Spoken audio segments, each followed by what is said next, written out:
सगळे शांत झालात. काल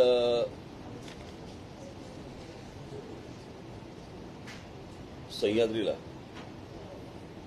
काल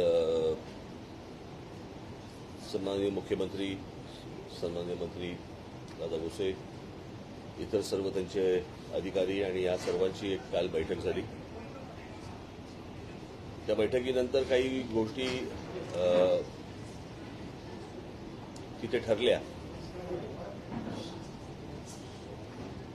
शांत होतच नाही ना तुम्ही शेवटपर्यंत.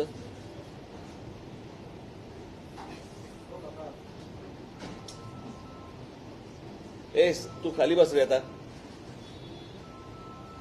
एका ठिकाणी कुठेतरी राहता.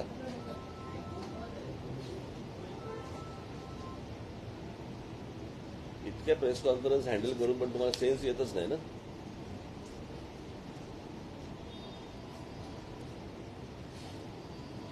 काल तिथे सगळ्या काही गोष्टी ठरल्या, परंतु त्या लेखी स्वरूपामध्ये या काही तिथे आल्या नव्हत्या. आणि मग तिथे असं ठरलं की उद्या म्हणजे आज अशी एक बैठक घेऊन त्या सगळ्या लेखी स्वरूपामध्ये तुमच्यासमोर गोष्टी आणाव्यात. मी थोडीशी पार्श्वभूमी तुम्हाला एवढ्यासाठी देतोय मुद्दामून का हा मुळात विषय मी काल 9 वर्षानंतर मी या विषयासाठी सह्याद्रीमध्ये अतिथीगृहामध्ये मी गेलो. मी जेव्हा 9 वर्षापूर्वी गेलो होतो त्यावेळेला तिथे पृथ्वीराज चव्हाण होते मुख्यमंत्री, आणि त्यावेळेला माझ्यामध्ये मी चुकत नसेल छगन भुजबळ होते, पीडब्ल्यूडी छगन भुजबळ होते. त्याला काही गोष्टी ठरल्या, त्या सुरू झाल्या. मग त्याच्यानंतर पुढे काही परत त्याच वेळेला मला समजलं होतं की साधारणपणे या टोलच्या संदर्भामधली जी काही अॅग्रीमेंट्स आहेत, सरकारने केलेली अॅग्रीमेंट्स आहेत, ती 2026ला संपत आहेत. त्याच्यामुळे ती काय माझ्यासाठी नवीन गोष्ट नव्हती, परंतु त्याच्यामध्ये कोणत्या कोणत्या प्रकारच्या सुधारणा व्हायला पाहिजे होत्या किंवा व्हायला पाहिजेत ह्या ज्या मी सूचना केल्या होत्या. कारण त्यातली काही जी 2000 साली जी काय अॅग्रीमेंट झाली होती त्या अॅग्रीमेंटमध्ये देखील काही चुकीच्या गोष्टी आहेत. त्या देखील त्यावेळेला सांगितल्या गेल्या होत्या, आजही या सरकारला सांगितल्या गेलेल्या आहेत. परंतु ती सगळी अॅग्रीमेंट्स ही सगळी बँकांबरोबर झालेली असल्यामुळे त्याच्यामुळे आता 2026 पर्यंत तुम्हाला काही करता येत नाही. पण त्याच्यामध्ये कोणकोणत्या सूचना किंवा सुधारणा या गोष्टी व्हायला पाहिजे होत्या, ज्या झाल्या नाही किंवा थांबल्या गेल्या, पुढे काही होऊ शकलं नाही. आणि मग पुन्हा तो 9 वर्षानंतर विषय परत ऐरणीवरती आला. तो ऐरणीवरती येण्याचं कारण म्हणजे ठाण्यामधल्या 5 ज्या एंट्री पॉईंट्स आहेत तिथे पैसे वाढवले गेले आणि आमचा अविनाश जाधव आणि आमचे सर्व सहकारी तिकडे उपोषणाला बसले आणि परत तो विषय टोलचा ऐरणीवरती आला. त्यास तुम्हाला आठवत असेल तर मी तिकडे गेलो, अविनाशला मी ते उपोषण सोडायला सांगितलं आणि सोडायला सांगितल्यानंतर मी पत्रकारांशी आपल्याशी सगळ्यांशी बोललो की या संदर्भामध्ये मी 2 दिवसात मुख्यमंत्र्यांशी बोलेन. नेमकं त्याच वेळेला महाराष्ट्र राज्याचे उपमुख्यमंत्री देवेंद्रजी फडणवीस यांनी एक स्टेटमेंट केलं की महाराष्ट्रामध्ये कोणत्याही टोलवरती 4 चाकी वाहनांना 3 चाकी वाहनांना टोलच नाहीये. आता हे अशा प्रकारचं स्टेटमेंट त्यांच्याकडनं आल्यानंतर सगळ्या ठिकाणी चलबिचल सुरू झाली की म्हणजे आजपर्यंत आम्हाला फसवलं गेलं की काय, की सरकार म्हणते की आम्ही टोल वसूलच करत नाही आहोत, म्हणजे सरकारकडे पैसे जात नाहीयेत, फक्त जे टोल वसूल करतात त्यांच्याकडेच पैसे जातात की काय. याच्यानंतर काही ठिकाणी आंदोलनं झाली आणि वगैरे काही गोष्टी झाल्या. त्या दरम्यान माझं मुख्यमंत्र्यांशी बोलणं झालं आणि कालची वेळ ठरली त्याप्रमाणे आम्ही तिकडे गेलो. परंतु ते नंतर कळलं की ते काय स्टेटमेंट होतं फडणवीसांचं, या टोलच्या संदर्भात. हा म्हणजे मुंबईचे एंट्री पॉइंट्स, त्याच्यासोबतच मुंबई पुणे एक्सप्रेस हायवे यासाठी त्या काळामध्ये एक समिती नियुक्त करण्यात आली होती. हे वगळून त्या काळामध्ये इतर टोलच्या संदर्भात तो निर्णय झालेला होता. आता विषय असा आहे की MSRDC, PWD आणि इतर काही जे टोल नाके आहेत याच्यावरती हे आता हे एंट्री पॉईंट आणि एक्सप्रेसवे हे जर सोडलं तर बाकीच्या ठिकाणच्या टोल नाक्यांवरती ह्या 4 चाक्यांना मुभा आहे का टोल न भरण्याचं हे देखील आपल्याला चेक करायला लागेल. या सगळ्या गोष्टी त्याच्यावरती उपमुख्यमंत्री बोलले. आज आमचं इथे जे बोलणं झालंय त्याच्याप्रमाणे कोणकोणत्या गोष्टींच्या सुधारणा या सगळ्या टोल नाक्यांवरती व्हायला पाहिजेत. मला असं वाटतं इथे ते त्याचे ते म्हैसकर आणि ते जय महेश्वर ती मंडळी पण इथे आली होती. टोल हा जर समजा तुम्ही घेणार असाल तर लोकांना कोणकोणत्या प्रकारचे तुम्ही तिकडे फॅसिलिटीज सोयी सुविधा तुम्ही दिल्या पाहिजेत या संदर्भामध्ये अॅग्रीमेंटमध्येच काही गोष्टी दिलेल्या आहेत ज्याची अंमलबजावणी झालेली गेली नाही. मला असं वाटतं मी एक एक विषय तुमच्यासमोर वाचतो. त्याप्रमाणे पुढचे 15 दिवस ज्याला आपण अकाउंटेबिलिटी म्हणतो की साधारणपणे दर दिवसाला वाहन संख्या वाढते आपल्याकडे प्रत्येक शहरांमध्ये. आणि ही वाहन संख्या किती वाढते हे मला स्वतः आरटीओला माहिती आहे, परंतु वाहन संख्या टोल नाक्यावरनं किती जातात याचा काही आकडा उपलब्ध नाही आणि तेही काही सांगत नाही. त्याच्यामुळे काल सरकारने मंत्री महोदयांनी आज निर्णय घेतला आहे की पुढचे 15 दिवस या सर्व एंट्री पॉइंट्स वरती सरकारतर्फे कॅमेरा लावले जाते आणि त्यांच्याबरोबर आमचे देखील कॅमेरे लागतील पक्षाचे, की जेणेकरून किती गाड्यांची ये जा होते आहे या गाड्या मोजल्या जातील. कारण दर दिवशी जर लोक समजा गाड्यांची संख्या वाढते आहे बरोबर आहे त्याच्यात हे टोल पण वाढवणार आणि गाड्यांची संख्याही वाढणार. म्हणजे हे किती काळ चालू राहणार हे एकदा आपल्याला समजा नागरिक म्हणून आपल्याला कळलं पाहिजे बरोबर आहे. त्याच्यामुळे ही व्हिडिओग्राफी उद्यापासून सुरू होईल बरोबर. करारात नमूद केलेल्या सर्व सोयी सुविधा म्हणजे स्वच्छ प्रसाधनगृह पुरुषांसाठी आणि महिलांसाठी, स्वच्छ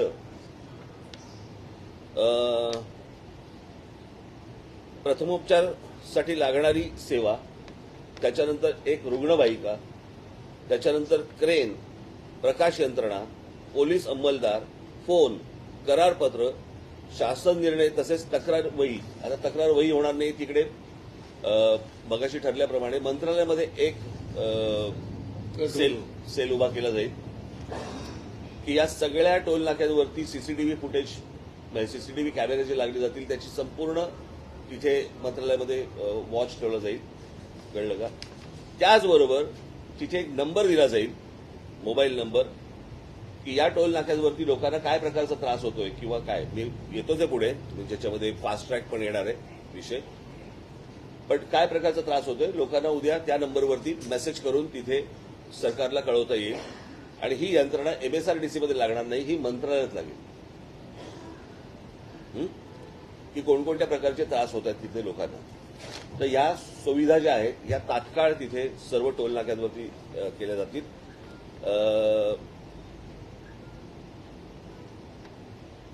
त्याच्यानंतर करारातील नमूद सर्व उड्डाण पूल, भुयारी मार्ग यांचे डिटेल स्ट्रक्चरल ऑडिट केलं जाईल बरोबर आहे. आणि ते आपण ह्यांच्याकडनं करणार IITच्या लोकांना, नामांकित संस्थेतर्फे IITच्या लोकांकडनं करणार ते. सो ते सरकारी यंत्रणा नसणार. त्याच्यानंतर ठाण्याला जे टोल वाढ झालेली आहे खास करून मी कमर्शियल म्हणत नाहीये, ज्या चारचाकी वाहनांवरती जी 5 रुपयाची वाढ झालेली आहे हा रद्द करण्याच्या दृष्टिकोनातनं सरकारला 1 महिन्याचा अवधी पाहिजे आणि त्याप्रमाणे ते 1 महिन्याच्या अवधीमध्ये याचा निर्णय करतील असं सांगितलं आहे. जी वाढ झालेली आहे ती रद्द करण्याच्या दृष्टीने.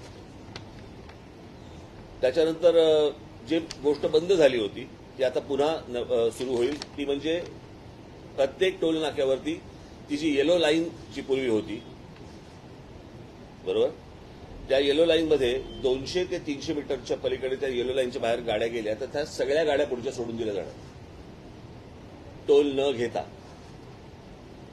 येलो लाईनच्या पुढच्या सगळ्या गाड्या सोडून दिल्या जाणार. 4 मिनिटाच्या पलीकडे एकही गाडी टोल नाक्यावरती थांबणार नाही.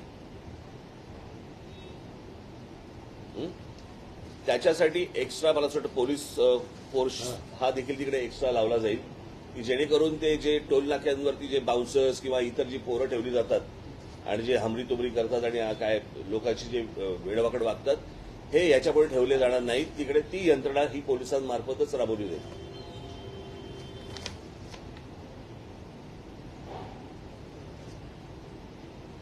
त्याच्यानंतर ती 6 नंबर टोल नाक्यावरती जर समजा फास्ट ट्रॅक हा चालला नाही त्यांचा, बरोबर आहे, तर तुम्हाला एकदाच तिथे पैसे भरावे लागतील. एक तर काय करतात हे तिकडेही पैसे वसूल करतात आणि पुढेही तुम्हाला मोबाईलवरती ते फास्टॅगचं हे येतं की किती पैसे भरा. तो दोन-दोनदा होणार नाही, ते एकदाच भरले जातील. आणि हे जर समजा दोन-दोनदा भरले गेले तर तुमच्याकडे कंप्लेंटचा जे नंबर दिलेला आहे त्याच्यावर तुम्ही इमिजिएटली ही कंप्लेंट करू शकता. हा, त्याच्यानंतर मोठ्या प्रमाणात कितीचं टेंडर आहे, कितीचा टोल आहे, म्हणजे टोल आकडा किती आहे, काय 1000 कोटी असेल, तो आकडा दिला जाईल. रोजचे वसूल किती होत आहेत आणि आता उरलेत किती, हे मोठ्या बोर्डावरती रोजच्या रोज डिजिटली तुम्हाला सांगितलं जाईल लोकांसाठी दोन्ही बाजूला.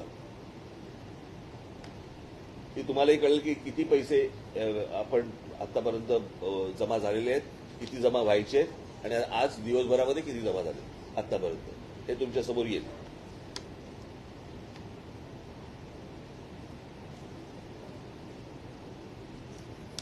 हा, त्याच्यानंतर आनंदनगर टोल नाका ठाण्याचा, ज्याच्यात या सगळ्या गोष्टी सुरू झाल्या. आता ठाण्याच्या लोकांना आनंदनगर टोल नाका क्रॉस करून परत जर समजा ऐरोलीच्या टोल नाक्यावरती असेल तर दोनदा टोल भरायला लागतो. तो टोल एकदाच भरवला जाईल, एक तर आनंदनगर किंवा ऐरोली, याच्यासाठी त्यांना 15 दिवसामध्ये या प्रकारचा ते शासन निर्णय घेईल. एक महिन्याच्या शासन निर्णय घेईल. सर्वेक्षण करणार काय, त्याचंही सर्वेक्षण करणार की ठाण्यावरून मुळात किती गाड्या जात आहेत ते. 7 नंबर.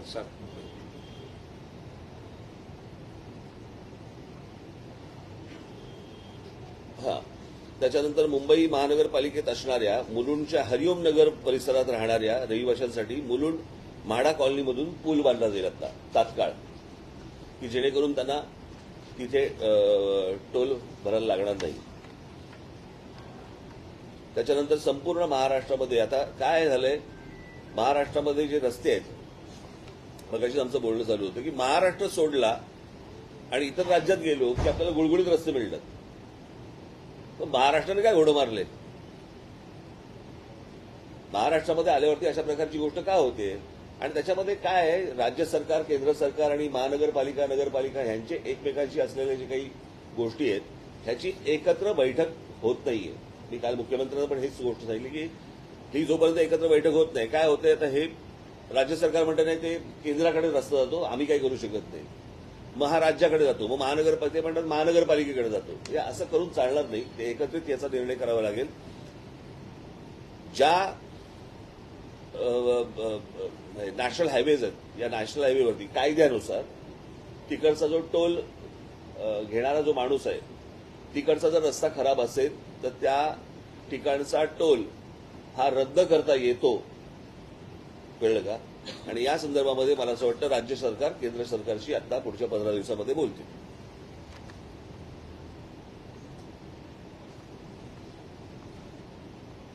त्याच्यानंतर सार्वजनिक बांधकाम विभागाचे 29 व महाराष्ट्र राज्य रस्ते विकास महामंडळाचे 15 जुने टोल बंद करण्याच्या दृष्टिकोनातून 15 दिवसामध्ये मुख्यमंत्री निर्णय घेतील. सार्वजनिक बांधकाम विभागाचे 29 हे मागणी आहे तुमची. हो, आपली मागणी आहे. हो, बरोबर आहे, मागणी आहे, बरोबर आहे. परंतु त्याच्या संदर्भातच काल मुख्यमंत्री बोलले की 1 महिन्याच्या आत तुम्हाला मी त्याचा निर्णय सांगतो. आणि महाराष्ट्र राज्य रस्ते विकास महामंडळाचे 15 जुने टोल आहेत, जुने टोल आहेत.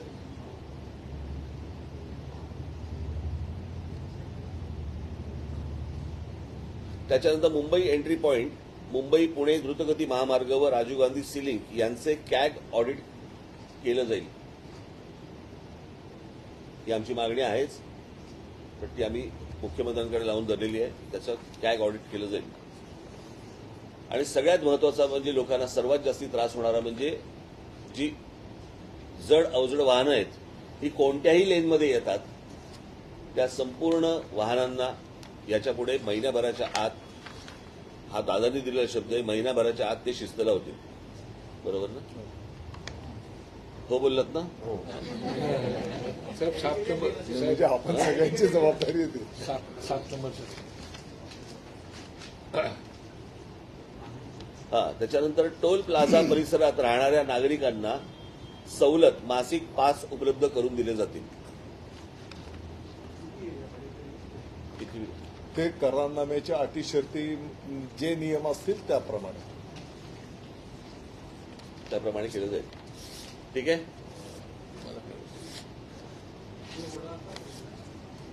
तुम्ही काय विचारणार असाल तर बोलतील. बोलतील ना. असा विषय आहे यामध्ये व्हाईट पेपर का आणलं जातं? एंट्री पॉईंटचा मुद्दा वर्षावर 2015 मध्ये देखील एंट्री पॉईंट बंद होणार पूर्ण निर्णय घेतला. जुलैला आम्ही अहवाल आणू असं म्हटलं गेलं, पण अहवाल आला पण त्यानंतर एंट्री पॉईंट 27 नंतर पण सुरू राहणार, MMRD घेणार. तर विषय असा आहे की 2,500 कोटीच्या कॉन्ट्रॅक्टसाठी किती वर्ष वसुली होणार? व्हिडिओग्राफी आपण करताय पण याचं नाही, मी मगाशी आमचं तेच बोलणं झालं. मी मला असं वाटतं परवा दिवशी पण मी हेच म्हटलं. प्रश्न असा आहे की राज्य म्हटलं, राज्याला रेव्हेन्यू लागतो, कळलं का, राज्य चालवायला. हे काही न समजणे इतके काही दुधखोळ नाही होत. प्रत्येकाला माहिती आहे की राज्य चालवायचं असेल तुम्हाला रेव्हेन्यू लागतो. पण हा रेव्हेन्यू कलेक्ट होत असताना जो फ्युएलमधनं पण होतोय, तुमच्या इतर टॅक्समधनं पण होतोय, रोड टॅक्समधनं होतोय, तुम्ही गाडी परचेस करताना पण होतोय, त्याच्यानंतर टोलवरती पण होतोय, हे सगळं जातंय कुठे?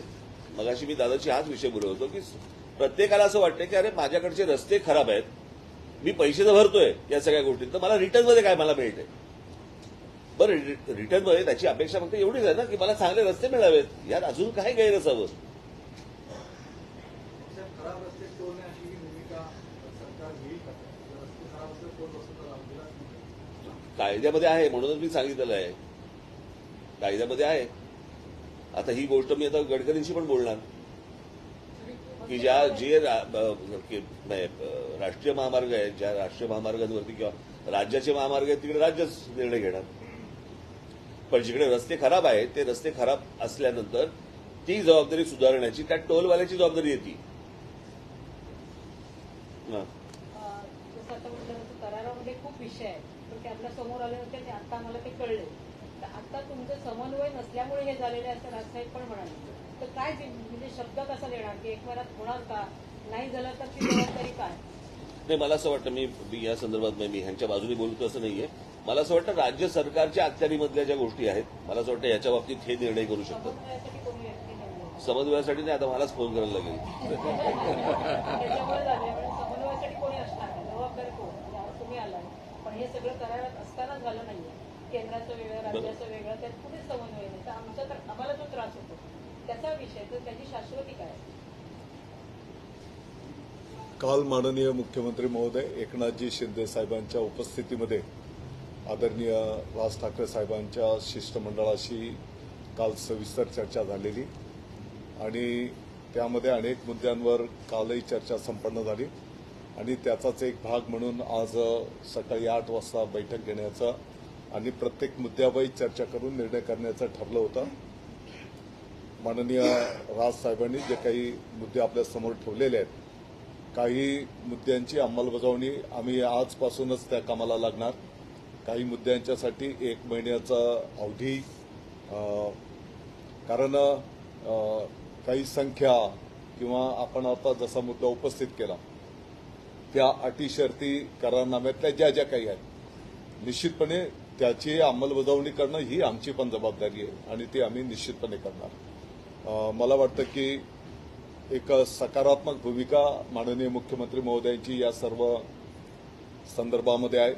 काल राजसाहेबांशी पण बोलताना त्यांनी बिलकुल म्हणजे कोणाला पाठीशी घालण्याचा काही याच्यामध्ये विषय नाही. आपण जेव्हा टोल देतो तर साहजिक आहे की त्या सुविधा पण आपल्याला मिळायला पाहिजे, ही भावना असणं काही गैर नाही. आणि म्हणून आता एंट्री पॉईंटच्या सोबतच राज्यव्यापी पण चर्चा त्या ठिकाणी झालेली आहे. ताबडतोबीने आम्ही या विषयांवर मार्गक्रमण करणार. काही गोष्टींमध्ये आता आपली सर्वांची पण जबाबदारी, उदाहरणार्थ आता लेनिंग करणं, आम्ही बोर्ड लावणार एंट्री पॉईंटच्या तिथे किंवा जाताना पण त्या लेनमधनंच गेलो पाहिजे, परंतु पुढे गेल्याच्या नंतर त्या वाहन चालकाने पण त्या लेनने चाललं पाहिजे. ही शेवटी एक सामाजिक चळवळ असणार आहे. आम्ही त्याचं प्रबोधन करणार. काही ठिकाणी तर आपल्याला काही कारवाई पण करावी लागली तर तशी पण भूमिका आपल्याला काही ठिकाणी घ्यावी लागणार आहे. आणि म्हणून या संदर्भामध्ये पण सविस्तर चर्चा झाली. नवीन प्रकल्पामध्ये आम्ही कशा या संदर्भातल्या सुविधा केलेल्या आहेत त्याचं पण माहिती आम्ही राजसाहेबांना या ठिकाणी दिलेली आहे. मला वाटतं की सारांश आहे की टप्प्याटप्प्याने तुम्हाला या संदर्भातलं अंमलबजावणी होताना दिसेल. सर, मध्यंतरी पण काही प्रायव्हेट व्हेकल्स आता टोल घेणार की नाही म्हणणार, कारण DCME एका साईडला सांगितलं माझ्यासाठी पण तो धक्काच होता. मी आपल्या माहितीकरता सांगू इच्छितो की त्या एका शब्दाचा आपण होऊ शकतं की एक नॅचरल याच्यातनं त्याच्याकडनं ते शब्द आला असेल.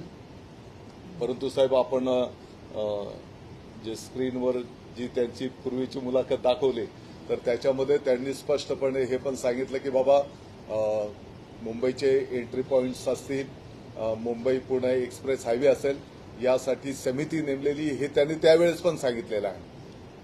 आणि म्हणून एक मोठ्या प्रमाणात त्या काळामध्ये जे काही मला वाटतं की 50-60 ठिकाणी लाईट मोटर व्हेकल्सला एक्झाम्शन देण्याचा निर्णय झाला होता.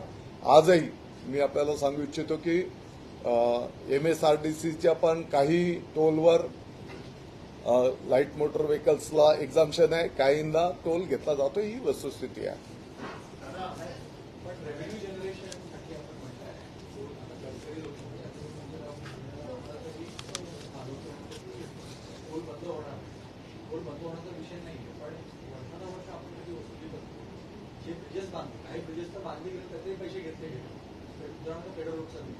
या सगळ्या गोष्टी ज्या आहेत त्याच्यावर सरकार उत्तर देणार का, त्याच्यावर काही वाईट पेपर येईल का? मला वाटतं की या सर्व गोष्टींचं प्रारूप 2002 पासून आणि नंतरचा करारनामा 2010 मध्ये, तर त्या काळामध्ये या सर्व गोष्टींचा अभ्यास करूनच निर्णय केला गेलेला आहे. कालच्या चर्चेमध्ये हे पण समोर आलं की अनेक तक्रारदारांनी या संदर्भामध्ये माननीय न्यायालयात, अगदी माननीय सर्वोच्च न्यायालयापर्यंत पण विषय गेले आणि त्याच्यामध्ये पण न्यायनिवाडा त्या ठिकाणी झालेला आहे. आपण काही याच्यामध्ये काही नकारात्मक न घेता ज्या सूचना आहेत शेवटी नागरिकांच्या सोयीसुविधांच्यासाठी आणि ते पैसे देतात तर त्या सुविधा त्यांना मिळायलाच पाहिजे, यामध्ये कोणाचं दुमत असण्याचं काही कारण नाही. कदाचित त्या काही गोष्टी अपूर्ण राहिल्या असेल तर त्या आम्ही ताबडतोबीने पूर्ण करण्याचं मार्गक्रमण करू. यातला एक महत्वाचा मुद्दा आहे तो स्वच्छता गृहांचा. त्याला जोडून माझा प्रश्न असा आहे की राज्यातले काही टोल नाके असेल की जे ऑपरेट करणाऱ्या ऑपरेटर्सकडून स्थानिक गुंडांना तिथे वसुलीसाठी ठेवण्यात आलेलं आहे. विशेषतः शिवापूर, सातारा, ठाणे, नवी मुंबई अशा भागामध्ये या कॉन्ट्रॅक्टर्सकडून स्थानिक गुंड जे छोटे मोठे गुन्हेगारी करतात त्यांना आपल्याकडे कामावर ठेवलेलं आहे आणि ते सर्वसामान्य नागरिकांची पहिली भाषा दादागिरीची करतात. पहिली गोष्ट तर काय केलं जाणार, सर्व त्यांचा तपास केला जाणार आहे का त्यांना आपल्या सेवेत घेताना त्यांच्या ट्रॅक रेकॉर्ड. सर्व टोल्सवाल्यांना आम्ही सूचना करू की त्यांनी नागरिकांशी वागताना सौजन्याने सन्मानजनक वागलं पाहिजे, अशा प्रकारच्या स्पष्ट सूचना दिल्या जातील. आपल्या ज्या काही सूचना आहेत या संदर्भामध्ये जिथे कुठे असा प्रकार झालेला असेल तर ताबडतोबीने चौकशी करून कारवाई करू. एक मिनिट. मला असं वाटतं ही अत्यंत उत्तम सूचना आता त्यांनी केलेली आहे तोसरेकरांनी.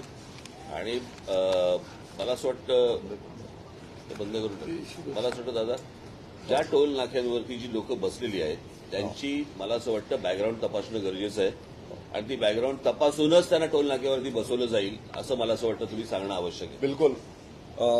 जे कर्मचारी नियुक्त केले जातील त्यांना चौकशी करून त्यांचं बॅकग्राऊंड तपासूनच त्यांना कामावर घ्यावं असे आदेश दिले जातील.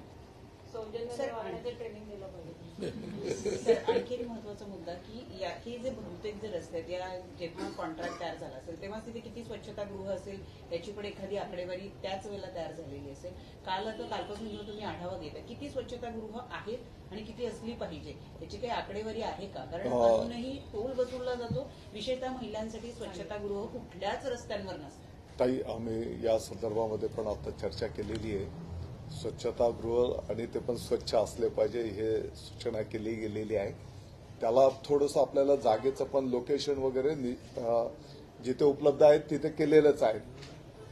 कमी अधिक असतील परंतु आपल्याला अपेक्षित त्या सोयी सुविधा तुम्हाला महिन्याभराच्या आत दिसून येतील. एकच मिनिट. अजून एक सगळ्यात महत्वाची गोष्ट म्हणजे मी आताच मुख्यमंत्री आपल्या मंत्री महोदयांशी बोललो मी की जो कॉन्ट्रॅक्टर तिकडे असेल जो टोल वसूल करणार आहे त्यांनी ती स्वच्छतागृह त्यांनी उभारलीच पाहिजेत. बरोबर आहे. पण आम्ही आमच्याकडनं प्रत्येक टोल नाक्याला आता ह्या खास करून या एंट्री पॉईंट्सना कळलं का आणि मुंबई पुणे एक्सप्रेस हायवेला आणि कुठे जेवढं जेवढं शक्य होईल तसं असं प्रत्येक एंट्री पॉईंटला आम्ही जाताना आणि येताना अशी दोन दोन आम्ही काय म्हणतो स्वच्छतागृह आम्ही कंटेनरमधनं साधारणपणे महिलांसाठी 10 आणि पुरुषांसाठी 10 असं एका बाजूला दुसऱ्या बाजूला पुरुषांसाठी 10 आणि महिलांसाठी 10 असं हे आमच्यातर्फे आम्ही देणार आहोत. सर, 1 महिन्याच्या कालावधीत सरकारकडून दिलेली आश्वासनं जर पूर्ण झाली नाही तर तुम्ही पुन्हा मनसे स्टाईलने आंदोलन करणार का? 1 महिन्यात म्हणजे पूर्ण झाली नाही म्हणजे काय करायचं? मी बातम्यांसाठी म्हणून आंदोलन नाही करत. कळलं का? लोकांना सुखसुविधा मिळणं गरजेचं आहे. हे एका स्टेटमेंटमधनं या सगळ्या गोष्टी उभ्या राहिल्या. बरोबर. अन्यथा फक्त ठाण्याच्या फक्त वाढलेल्या 5 रुपयाचा विषय होता. बरोबर की नाही? 2026 पर्यंतचा करार आहे. मला तेव्हाच माहिती होतं ना. आपण मला असं वाटतं ही गोष्ट नीट समजून घेणं गरजेचं आहे. अनेकांच्या डोक्यामध्ये काय काय गोष्टी चालू असतील आता ह्याचीही मला कल्पना आहे. कळलं का? की ह्याचं बरोबर रिपोर्टिंग कशा प्रकारे करायचं त्याची उत्तर मी काढून ठेवलेलीच आहे.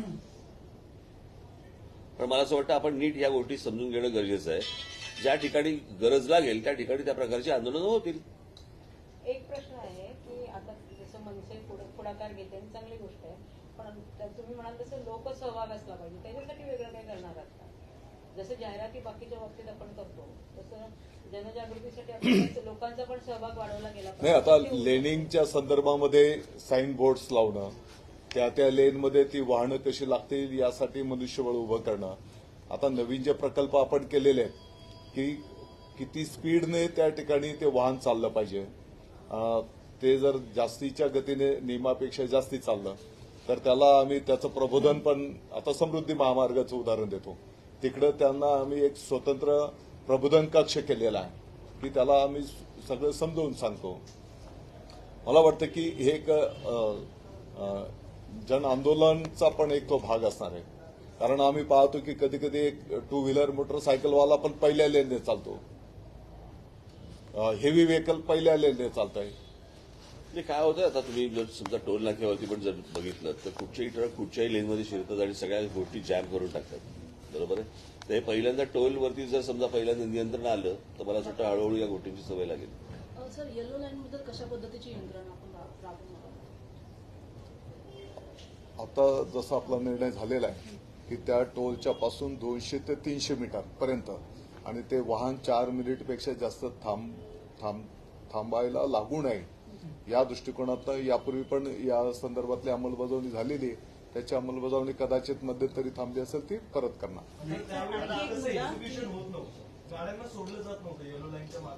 काही दिवस काल माननीय मुख्यमंत्री महोदयांनी या संदर्भामध्ये स्पष्टपणे सूचना आदेश दिलेल्या आहेत. काही दिवस आमची पण नजर असेलच. एमएसआरडीसीचे प्रमुख आहेत. आतापर्यंत आयएएस अधिकाऱ्याला 7 वेळा निवृत्तीनंतर बढती देण्याचा हा एमएसआरडीसीचा रेकॉर्ड आहे. 30 ऑक्टोबरला ते निवृत्त होणार आहे. या त्यांच्या एकाच अधिकाऱ्याच्या एकाच जागेवर बसण्यामुळे टोलच्या संदर्भातल्या समस्या सुटत नाहीयेत असं रस्ते आणि पायाभूत सुविधांवर काम करणाऱ्या काही तज्ञांचं म्हणणं आहे. हे 30 ऑक्टोबरला निवृत्त होणार का? हा माझा एक स्पेसिफिक प्रश्न. आणि जर ते मला वाटतं की आजचा आपला जो प्रमुख विषय आहे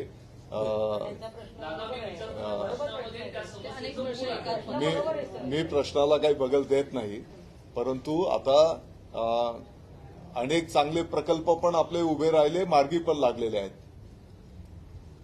आणि ज्या काही अंमलबजावणी झाले त्या नियम कायद्याच्या चौकटीतच झालेल्या आहेत. मला असं वाटतं काही विषय आता ज्या प्रकारे सुरू करतायत आणि ज्या प्रकारच्या काही गोष्टींसाठी 1 महिन्याची मुदत सरकारने जी मागितलेली आहे, मला असं वाटतं ती देणं आणि या गोष्टी बघणं आपण, ते मला असं वाटतं आता पुढचं आपलं काम आहे.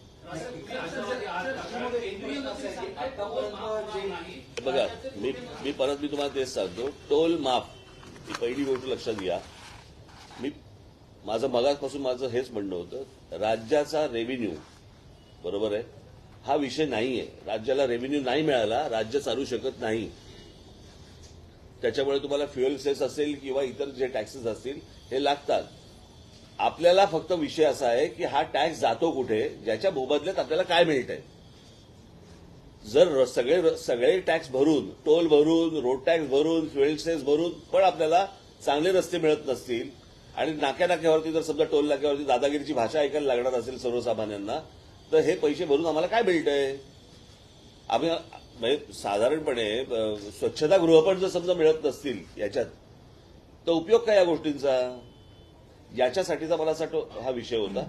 विषय सुरू झाला 5 रुपयापासून, कळलं का. सो गेला त्याचं प्रारूप 2010 मध्येच झालं. हा, म्हणजे ते जुनं आहे ते. आणि त्या सगळ्या अग्रीमेंटमध्ये काही चुकीच्या गोष्टी आहेत ज्या आता सरकारला बदलणं किती शक्य आहे मला माहिती नाही, कारण ते झालेले बँकांबरोबरचे व्यवहार आहेत. काल आणि ही गोष्ट मला पृथ्वीराज चव्हाण ज्यांची भेट घेतली होती त्याच वेळेला ती मला समजली होती. त्याच्यामुळे 9 वर्ष ज्या काही सूचना करता येतील तेवढ्या केल्या, परंतु आता हा विषय परत ऐरणीवरती आला. आमच्या अविनाशने परत तो 5 रुपयाची वाढ झाली, त्याच्यामुळे तो परत वरती आला. आता आपण थोडंसं वाइंड अप करतोय म्हणून परत सांगतो. आणि त्याच्यात फडणवीसांचं स्टेटमेंट आलं, त्याच्यामध्ये परत ते सगळं उसळलं. नाही, पण महिन्याभरात जर अंमलबजावणी झाली नाही की विषय पुढे काय. कारण जेव्हा मनसे अध्यक्षांनी जाऊन विषय घेतला, अगदी मंत्री समजा एखाद्या मंत्री घरी येत आहेत, सगळ्या लोकांना सांगतात, पण महिन्याभरात जर अंमलबजावणी झाली नाही तर पुन्हा एका मनसेला विषय घ्यावा लागेल. समजा एखाद्या विषयामध्ये आपण महिना 30 दिवस 31 दिवसाचा बोलतो, आपल्याला जर दिसतंय की या विषयामध्ये पॉझिटिव्हली मार्गक्रमण होतंय, आणखी 2 दिवस लागतायत, एक घडीभर सांगतो मी, आपला प्रतिसाद किंवा त्या बाबीची अंमलबजावणी करण्याची भूमिका जर पॉझिटिव्ह आहे, तर मला वाटतं की पुढच्या प्रश्न निर्माण होणार नाही. अजून एक छोटी गोष्ट सांगतो की काही आज घरी आलेत बिरेलेत हा विषय नाहीये, परंतु दादांना मी खूप जुनं ओळखतो. सरळ माणूस आहे, सज्जन माणूस आहे, आणि त्याच्यामुळे मला आशा आहे की काही गोष्टी होतील का. मुख्यमंत्री महोदयांच्या पण याच भावना आहेत. आणि ते तर मुख्यमंत्री तर ह्याच्या विरोधात कोर्टात गेले होते आणि आज पण आहेत. त्याच्यामुळे ते देखील या विषयामध्ये तेवढेच कडवट आहेत असं मला वाटते. कालच्या त्यांच्या बोलण्यातनं दिसेल, आपल्याला सगळ्या गोष्टी दिसतील. दादा, मला एक शेवटचा प्रश्न. साखरेच्या प्रश्नावर शरद पवारांच्या घरी केंद्रीय सचिवांपासून अनेक मोठे अधिकारी गेल्याची घटना काही महिन्यांपूर्वी घडली होती, कारण प्रश्न तेवढा मोठा होता. आज तर राज्यात थेट तुम्ही कॅबिनेट दर्जाचे मंत्री असताना राज ठाकरे साहेबांना भेटायला आलेला की त्यांचा फक्त एक आमदार आहे. तुमची नेमकी भावना काय. मी देऊ उत्तर. मी देऊ. मला असं वाटतं सरकारचं एक लाईन आहे की शासन आपल्या दारी.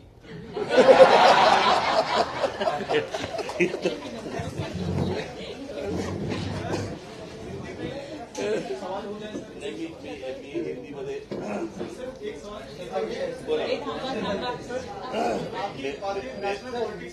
मेरा तोड़गा मोड़गा हिंदी में बोलूंगा. मुद्दा आपका जो 9 साल से आप लगातार पॉलिटिक्स में बहुत मायने रखता है. Thank you so much sir. आपकी मुख्यमंत्री से बड़ी मुलाकात हुई है. पिछले 9 सालों से आप टोल को लेकर महाराष्ट्र और मुंबई के लगातार आवाज उठा रहे हैं. आपकी पार्टी भी अलग तरीके से हमेशा से आंदोलन करती रही है. क्या निष्कर्ष निकला है सर. महाराष्ट्र के कैबिनेट मंत्री भी आज आपके घर पर आए थे, बैठक हुई है. क्या पॉइंट्स पर जो है चर्चा हुई है और क्या निष्कर्ष निकला है. नहीं, मुझे लगता है कि जो पॉइंट्स निकाले हम लोगों ने वो मैं पर्ची आपके पास दे दूंगा, वो आप हिंदी में ट्रांसलेट करके आप लोगों को बता देना. लेकिन ये 9 साल से ये मुद्दा हम लोग उठा रहे हैं. 9 साल हुए. उसके पहले हम लोग श्री पृथ्वीराज चव्हाण जब चीफ मिनिस्टर थे उनके पास हम लोग गए थे. उसी वक्त हमको पता चला था कि ये 2026 तक का मामला है कि एग्रीमेंट हो चुका है सरकार का और बैंक का. बात यह है कि लोग पैसे भर रहे हैं, टोल भर रहे हैं, फ्यूल पे सेस भर रहे हैं, रोड टैक्स भर रहे हैं, व्हीकल टैक्स भर रहे हैं, सब कुछ भर रहे हैं। उसके बावजूद लोगों को जो जिस तरह की फैसिलिटीज मिलनी चाहिए वो मिल नहीं रही है, बराबर है। और लोगों की जो मांग है, अभी ये एक्चुअली ये जो शुरुआत हुई थी वो ठाणा में जो 5 रुपए और बढ़ा दिए गए, उसके ऊपर हमारे अविनाश यादव और हमारे जो महाराष्ट्र सैनिक है उन्होंने जो आंदोलन किया उसके ऊपर ये शुरुआत हुई। उसके बाद जब महाराष्ट्र के उप मुख्यमंत्री जो देवेंद्र फडणवीस जी है उनका एक स्टेटमेंट आया कि 4 व्हीलर्स के ऊपर किसी भी टोल पे टोल है ही नहीं। तो हमें समझ में नहीं आई बात कि भाई सरकार को पता नहीं है कि टोल ले रहे हैं और सरकार बोल रही है कि किसी भी टोल के ऊपर टोल नहीं ले रहे 4 व्हीलर्स के ऊपर। तो इसलिए ये सारी चीजें उभर कर आई और सामने आ गई कि भाई ये हो क्या रहा है। फिर मैं वापस हम लोग कल मुख्यमंत्री जी के पास गए, उनके साथ बातचीत हुई और फिर कौन सी इन सारी चीजों में सुधारणा होनी चाहिए इसके ऊपर हमारी बात हुई और उसमें 10-15 मुद्दे निकले हैं। वो मैं पर्ची आपके पास देता हूँ, वो ट्रांसलेट करके आप मुझे लगता है लोगों को बताइए। सर, टोल के साथ साथ बदहाल सड़कों का भी एक मुद्दा आप लगातार उठाते रहे हैं। मुंबई गोवा हाईवे सबसे बड़ा उसका उदाहरण है। आप हमेशा से उसके लेकर आवाज उठाते रहे। टोल बराबर लोगों से भरे जाते हैं लेकिन रोड की जो हालात है जी बिल्कुल, वो मैं सही तरीके वो से हर नहीं बन रहे हैं। बिल्कुल, ये कल मैंने मुख्यमंत्री जी से भी कहा कि हम लोग जब महाराष्ट्र छोड़ते हैं तो बहुत अच्छे रास्ते मिलते हैं हमें, तो महाराष्ट्र में क्यों नहीं मिल रहे? यदि महाराष्ट्र में देखा जाए तो डीजल और पेट्रोल के रेट भी ज्यादा है, बराबर है। उसके बावजूद अगर हमें ये सारी फैसिलिटीज नहीं मिल रही है तो क्या करना चाहिए? तो अभी कुछ चीजें हैं जिन्होंने अभी मंत्री महोदय दादा यहाँ पे आए थे तो उन्होंने कहा कि कुछ चीजें अभी शुरू कर देंगे वो, और कुछ चीजों के लिए उनको 1 महीने का वक्त उनको चाहिए। तो मुझे लगता है कि हमें जरूर देना चाहिए, क्योंकि जैसे नितिन गडकरी जी ने कहा था कि टोल कभी खत्म नहीं होगा। अभी कभी खत्म नहीं होगा का मतलब क्या है मुझे पता नहीं, लेकिन एग्रीमेंट के हिसाब से 2026 को ये खत्म हो रहा है। आगे देखते क्या होता है।